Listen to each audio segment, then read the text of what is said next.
Sir, paano kung si BP Binay Manalo, are you willing to work with him? Sa akin, una-una malabo na yun, ano? Kasi nga, I still maintain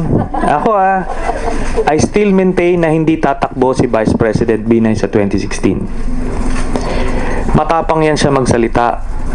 Nakita ko na yan nung sa Manila Pen incident na nagpaplano kami. Hindi, matapang siya eh. Nagbigay siya ng salita niya eh. Pero hindi siya sumipot, iniwan niya kami sa ere. Ngayon nakita natin lahat ito nung sa debate. Ano ang sinabi sa kanya? Sinabi niya, yung lahi namin hindi marunong umatras.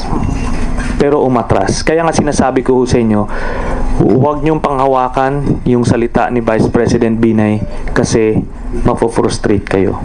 Mahina ang dibdib.